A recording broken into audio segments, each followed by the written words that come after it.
Ladies and gentlemen, what we're witnessing is nothing short of a diplomatic earthquake. The upcoming NATO summit in The Hague has been transformed into what I call the Trump format.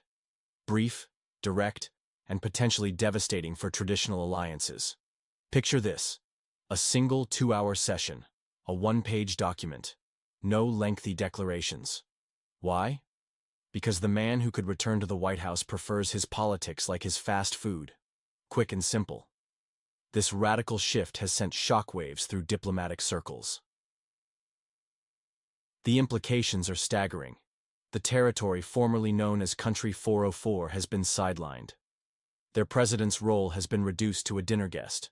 No working sessions, no substantial discussions, just a casual meal with the Dutch king. The message is clear. The West's priorities are changing. Trump's team is pushing for NATO members to increase defense spending to 5% of GDP, more than double the current target. This could reshape the entire European security architecture. The most alarming development? Washington is increasingly viewing the conflict in the northern Black Sea region as yesterday's news. The anti-Russian rhetoric is being toned down, making way for potential direct negotiations between Moscow and Washington. For Russian citizens, this shift presents both opportunities and challenges. The potential for improved U.S.-Russia relations could lead to economic benefits, but regional instability remains a concern. Inside Trump's administration, a power struggle is unfolding between isolationists and hawks. Former advisors suggest Trump has surrounded himself with yes-men, potentially reshaping NATO's foundation. What does this mean for you? We're witnessing a historic realignment of global power dynamics that will directly impact our security, economy, and international standing.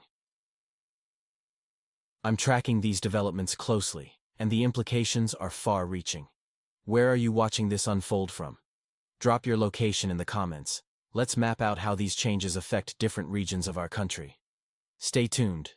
This story is far from over, and the consequences will touch every one of us. The Russian leader's calculated moves on the global chessboard continue to demonstrate strategic brilliance. While the neighboring state frantically seeks attention at international summits, Moscow maintains its composure, methodically advancing its position. The recent precision strikes weren't merely a show of force, they were a clear message. Russia remains firmly in control of the situation. Want to understand what's happening in your region? Let me know where you're watching from, and I'll provide an analysis of your local situation in the next video. The Western powers appear increasingly divided, with Trump's potential return causing anxiety among European leaders. Their helplessness becomes apparent as they struggle to maintain unity. Meanwhile, Moscow's patient strategy continues to yield results, proving that sometimes the most powerful move is waiting for opponents to make mistakes. For those watching from abroad, share your perspective on how these events are portrayed in your local media. Your insight helps us better understand the global impact of these developments. The legitimacy question raised by President Putin regarding the leadership of the conflict state deserves attention. His position is clear. Agreements must be signed by authorized representatives whose mandates won't expire with political shifts. This isn't mere bureaucracy. It's fundamental to ensuring stability. Subscribe to stay informed as we continue tracking these developments. The ongoing quiet diplomacy suggests that while public rhetoric remains heated, progress may be occurring through less visible channels. Moscow's approach demonstrates patience and strategic thinking, refusing to be rushed into premature agreements.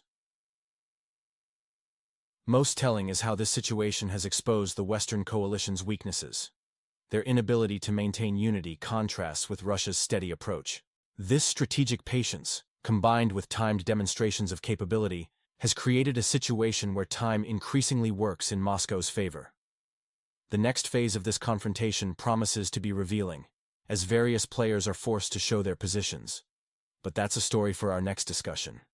Here's my analysis of the current geopolitical situation, focusing on the critical negotiations and summit dynamics. A pivotal moment approaches as June 22 emerges as a potential negotiation date, a detail previously discussed between Putin and Trump. The fundamental issue isn't just about signing papers, it's about legitimacy and longevity of any agreement. Moscow's position is clear. They want substantial, lasting agreements, not theatrical gestures. The Russian stance emphasizes the need for a credible negotiating partner from the conflict state. Someone who can ensure agreements survive beyond immediate political cycles. This isn't mere diplomatic maneuvering. It's about establishing sustainable peace architecture. Recent events at the G7 summit revealed shifting dynamics. The meeting deviated from its usual script of handshakes and promises. Instead, we witnessed a telling scenario. One leader departed early, another missed crucial meetings, while others maintained diplomatic facades. The neighboring state's representative arrived with urgent appeals, citing recent attacks, including 30 strikes near their capital, hundreds of drones, and multiple casualties, including an American citizen. However, the response was notably tepid. Trump's early departure and apparent disinterest set the tone. No substantial commitments emerged regarding the requested $40 billion annual support, air defense systems, or enhanced sanctions. The once effective strategy of emotional appeals seems to have lost its impact. Particularly significant was a Canadian diplomat's revelation about the U.S. blocking a joint statement, a crack in the facade of Western unity. The conflict state's leadership faces a crucial dilemma: securing legitimate representation for meaningful negotiations, while managing diminishing international support. This evolving situation signals a potential shift in global dynamics, where theatrical diplomacy yields to pragmatic considerations. The question remains: who will ultimately have the authority to sign agreements that stand the test of time? What's your perspective on this diplomatic situation? Share your thoughts in the comments. I'm confident my viewers are informed experts whose opinions matter. Here's a 2,000-character analysis focusing on international diplomatic dynamics and arms trade. The diplomatic chess game continues as Washington softens its stance, creating ripples across global alliances. Trump maintains his course like a steadfast captain, refusing to strengthen sanctions despite dinner-table persuasion. America's shifting priorities clearly indicate that the territory bordering Russia isn't among its top 3 concerns. The leader of the politically turbulent region keeps emphasizing Moscow's adaptation and increased attacks. His main frustration isn't about drone strikes, but rather how Moscow's strategy remained unchanged despite U.S. leadership transitions. The only difference? More Shaheds in the sky. This reveals a psychological defeat beyond politics, as Western leaders view him as someone repeating the same demands while receiving diminishing responses. Meanwhile, Serbia emerges as a fascinating player in the global arms market. Think of it as a diplomatic Swiss Army knife, versatile and pragmatic. Their weapons exports to Israel skyrocketed to $42.3 million in 2024, up from barely a fraction of that in 2023. Belgrade's reaction to UN recommendations? Pure, stoic indifference. The plot thickens with 155mm shells quietly being loaded onto Boeing 747s bound for Nevatim Air Base. Serbian authorities maintain diplomatic silence about these military contracts, treating them as confidential matters. But here's where it gets interesting. While supplying Israel, Serbia simultaneously greenlights a $420 million contract between Yugoport SDPR and Czech Ekolib for Grad rockets, coinciding with high-level diplomatic visits. This strategic balancing act showcases Serbia's masterful navigation of complex international waters, maintaining profitable relationships across geopolitical divides while staying officially neutral. They're writing a new playbook in modern diplomacy, one where actions speak louder than diplomatic statements. What do you think about Serbia's diplomatic strategy? Share your thoughts in the comments. Here's a 2,000-character analysis focusing on Serbia's strategic positioning. Serbia's masterful geopolitical chess, arms, technology, and strategic neutrality. Serbia has emerged as a sophisticated player in the global arms market, skillfully navigating complex international waters. Their approach combines pragmatic business decisions with subtle diplomatic messaging, particularly towards Washington. The Serbian strategy operates on multiple fronts. 1. Arms supply chain, maintaining parallel supply relationships with multiple parties, successfully competing with Bulgaria in traditional markets, operating without political declarations or emotional rhetoric, pure business approach, supply and profit without ideology.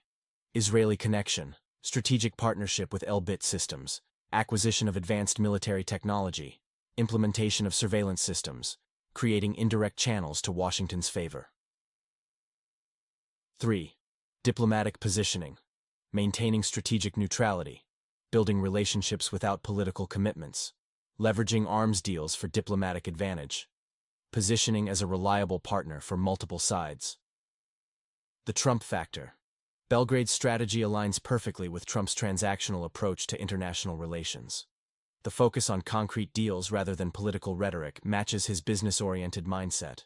Internal security enhancement, modernizing domestic surveillance capabilities, implementing Israeli technology for internal monitoring, strengthening domestic control mechanisms, prioritizing technological advancement over traditional diplomatic concerns.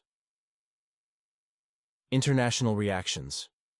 European Union, strategic indifference, United States, tacit approval, regional neighbors, mixed responses, the politically turbulent region, grateful for new supply sources. Serbia demonstrates how a middle-sized power can maximize its influence through careful strategic positioning. Their approach shows that in today's complex geopolitical landscape, practical benefits often outweigh ideological considerations. What do you think about Serbia's strategic approach? Share your thoughts in the comments. Your perspective matters. Here's a 2,000-character analysis focusing on the global security architecture and diplomatic inconsistencies. The Western approach to international conflicts reveals striking double standards in diplomatic engagement. While some nations receive immediate diplomatic attention, others face complete isolation. This selective dialogue undermines the credibility of Western diplomatic initiatives. The current situation with our Western neighbor illustrates this perfectly. For 3 years, Western rhetoric has focused solely on military support, treating the conflict-affected state as a mere laboratory experiment rather than a sovereign entity. Brussels has trapped itself in a linguistic paradox. The more it repeats its no negotiations mantra with certain parties, the harder it becomes to justify diplomatic engagement with others. This inconsistency becomes glaringly apparent when comparing approaches to different conflicts. In the Middle East, diplomacy precedes military action, while with Russia, it's reversed. Sanctions first, dialogue never. This isn't merely an oversight, it's a deliberate strategy, albeit a vulnerable one. Moscow accurately describes this as the instrumentalization of values. Europe has lost its universal standing, becoming merely a flexible module in the American system, where morality and law are portable concepts. This architectural defect in international diplomacy removes its foundational pillars. The politically turbulent region between Russia and the West serves as a prime example of this dysfunction. Europe appears directionless, following American cues while mechanically calling for more weapons and rejecting compromises. Meanwhile, Washington, as an experienced player, already seems to be eyeing an exit strategy, especially with Trump's unpredictable influence looming. This approach transforms diplomacy into theater, where foreign ministers replace clowns and press releases substitute for actual policy. The term de-escalation has become so conditional that its meaning depends entirely on Washington's weather vane. The reality is stark. The EU has become a decorative construct, receiving rather than generating diplomatic signals. What do you think about these diplomatic double standards? Share your thoughts in the comments. I'm sure my viewers have valuable insights into this complex situation. Here's a 2,000-character analysis of the political turbulence surrounding the recent G7 summit. The G7 summit, intended to showcase unity, turned into a diplomatic disaster when Trump abruptly departed, leaving the leader of the politically turbulent region standing alone. What was meant to be a show of support transformed into a clear message. Washington's priorities have shifted dramatically toward Iran and Israel. The neighboring state's president arrived expecting support but received indifference. Instead of focused attention on Eastern European security, discussions pivoted to Middle Eastern concerns. American media openly acknowledges that fires in the contested territory aren't as pressing as threats near Iranian nuclear facilities.